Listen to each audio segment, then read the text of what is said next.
Hello, everyone. Welcome back to 30 Plus. I'm Shu. There's a line from the movie Materialist that I will never forget. The female lead says to the wealthy, flawless man pursuing her, "You make me feel valuable." Someone makes you feel like you have worth, and yet she wants to leave? Sounds a bit absurd, doesn't it? But in that moment, I understood completely, because I've been there. The feeling of having someone put you on a pedestal, it doesn't actually feel like being loved. It feels like wearing a coat that doesn't fit. Sure, it's beautiful, it's luxurious, but you feel awkward, constantly terrified that one day it's going to slip off your shoulders and expose the real you. I believe that behind the whole concept of a perfect match, there are two hidden lies. A lie about the other person, and a lie about yourself. And usually, the second one is the one that hurts the most. I grew up in a family where almost all the women were, well, perfect. Great at making money, great at taking care of their husbands and kids, the ultimate superwomen who could rival any man. And honestly, my childhood wasn't bad at all. I was loved, I was raised well, but there was something that quietly seeped into my subconscious without me even realizing it. It was the blueprint of a qualified woman. Before I turned 26, I had a very clear timeline mapped out. Get married, have kids, build a happy family. And to achieve that, I unconsciously put on a mask. A mask designed to show every man out there, I check all the boxes for a perfect wife. I knew how to take care of people, how to sacrifice, how to build a home. Everything I saw the women in my family do, I replicated it naturally and flawlessly. So smoothly, in fact, that even I didn't realize I was putting on a performance. I went on dates with a few guys. They were great people, good personalities, financially stable, but deep down, I always had this weird nagging feeling. They don't understand me at all. At first, I blamed them. I felt like they didn't truly love me. But later, I realized the problem wasn't them. I had built up an image of myself, a standard compliant image, and invited them to fall in love with that. Not me. The journey to uncovering that fake mask wasn't quick or easy. It started with that lingering sense of unease I kept feeling in relationships. But it wasn't until much later, thanks to an old boss of mine, that I truly had a wake-up call. We were having lunch, talking about wives and kids, and he casually dropped a line. "If my wife gives birth, I'm hiring a nanny immediately. I'm not letting my wife do all the caregiving." And in my head, it was like a light bulb that had been burnt out for years suddenly flickered on. I was stunned as I realized, this is exactly what I want. It turned out, I really didn't enjoy taking care of people that much, not even my own future kids. It was a truth I had never dared to admit, because it went against absolutely everything I had been taught. That was when I started finding my true self again, a beautifully imperfect woman. But here was the catch. Even though I recognized the mask and thought I could just take it off, somehow it kept creeping back. Every time I met someone good enough, my subconscious would start performing again. I would still overly care for them, nurture them, desperately wanting to be validated. Later on, when I started reading more about psychology, I finally understood why I did it and why so many other people do it too, even if they're completely unaware. There's a concept in psychology called contingent self-worth.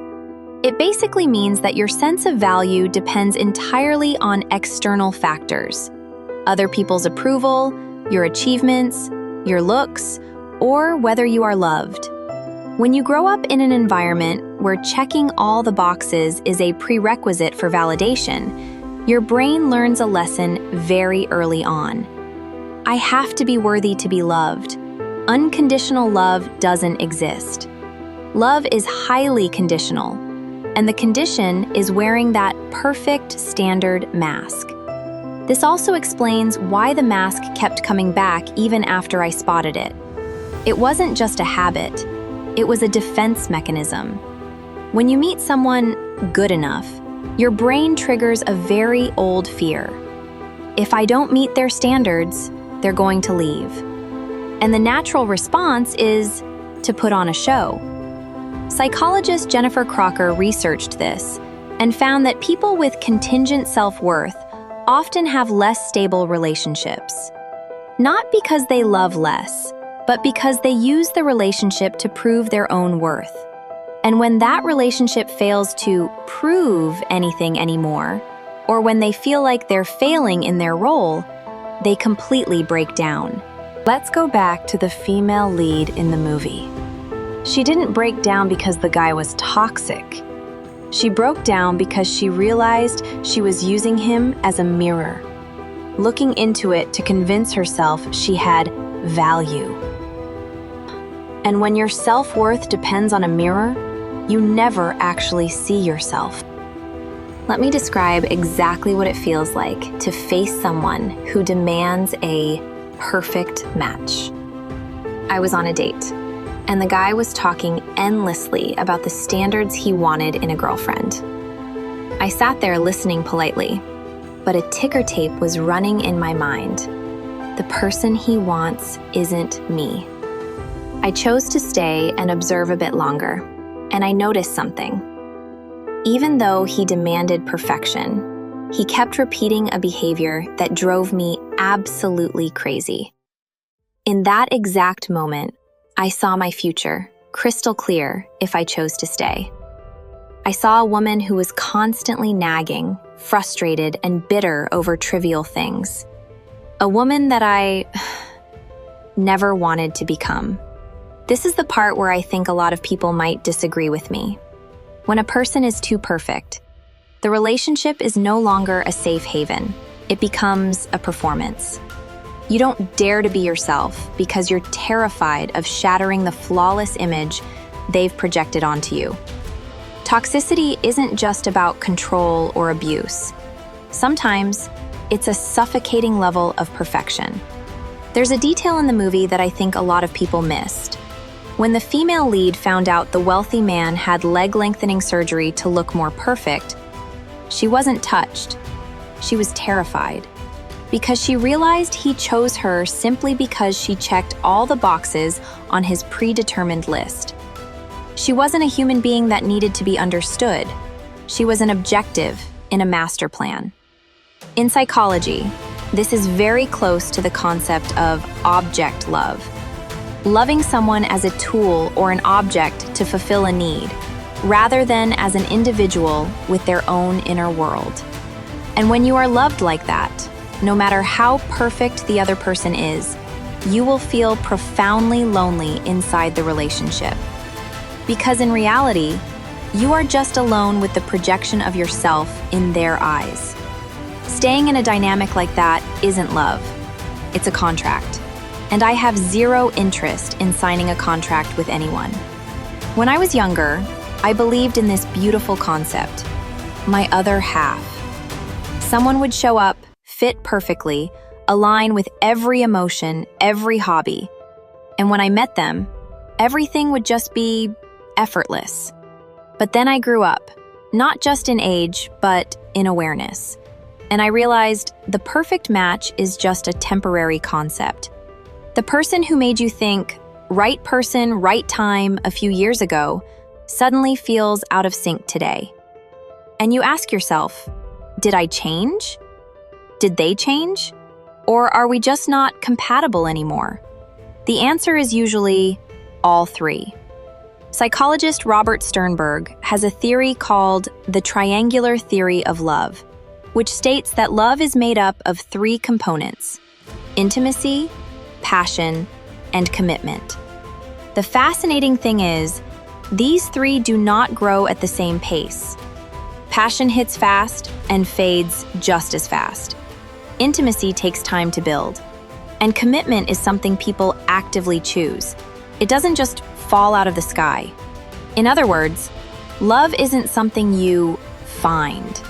It's something you continuously rebuild. Between two people who are constantly changing. It's just like how you might have been obsessed with sweet, creamy milk tea in college, but switched to craving black, unsweetened Americanos by the time you hit 30. The milk tea didn't get worse. Your taste just evolved. And the question in love isn't, who is the right person? It's, are these two people willing to evolve together? That is exactly why some couples last so admirably long. Not because they were perfectly compatible from day one, but because they aren't afraid of their partner changing. They choose to look their partner's newest version right in the eye and still decide to stay. I don't know where you are on this journey. Maybe you're happy next to someone, or maybe you're perfectly at peace being alone. I just want you to slow down, ask yourself one question, and find the answer for yourself. The person you're in love with, who are they actually in love with? Are they in love with the real you?